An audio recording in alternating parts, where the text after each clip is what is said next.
Problemado ngayon ang Department of Transportation o DOTR dahil malaking bahagi ng pondo na para sana sa kanilang flagship railway projects ang nooy inilipat sa flood control. Dahil dito, hindi lang napunta sa anomalya ang pondo para sa mga proyekto, inaasahang madedelay pa ang completion date ng mga ito sa 2032. Tinutukan yan sa ulat ni Rovic Manuel.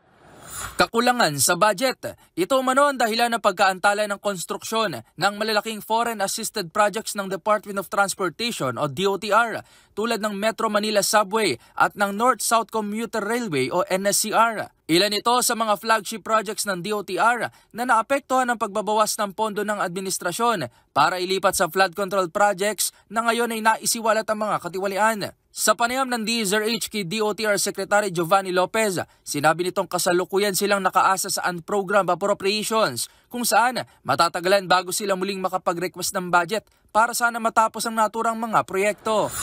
So ang ginawa para po ngayong taon, kami po ay umaasa sa unprogram appropriation. Ang mahirap po kasi kapag umaasa ka sa unprogram appropriations versus program appropriation, ay aantay ka pa po ng second quarter, usually po, ng every year. Delay na yan. Antayin nyo po na mayroong certification na may earnings na po ang gobyerno. Doon ka pa lang po makapagbigay ng request ng SARO cover. At ang problema, lahat po ng ahensya pwede pong humingi dyan at kumuha dyan sa pondo niya.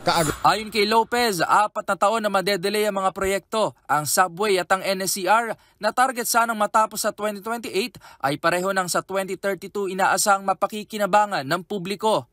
Aniya, domino effect ang nangyari dahil sa kakulangan ng budget mula sa pagbabayad ng materyales, labor, penalties at maging sa commitment fees ay wala silang budget simula Enero hanggang second quarter ng taon. Imagine nyo po yung from January of every year until the second quarter or third quarter na wala po kayong pambayad sa inyong mga contractor. Magsususpend po sila ng works nila. So nagiging domino po at talagang kumbaga cumulative na po yung nagiging problema year in, year out. Hindi lang po commitment. Meron po tayong sinasabi sa ating kontrata sa ating mga foreign assisted project. Meron po yung prolongation cost. Malaking penalty po yan. Kumbaga, kung tayo po hindi nakabayad on time, magsisimula na po yan. Tapos isususpend nila yung works nila kasi wala sila pang sahod. So yung progress billing nila na de-delay. Tayo naman po, because of budget shortage, wala yung pondo, asa pa tayo sa unprogram fund. So talagang medyo masalimuot po yung nagiging proseso.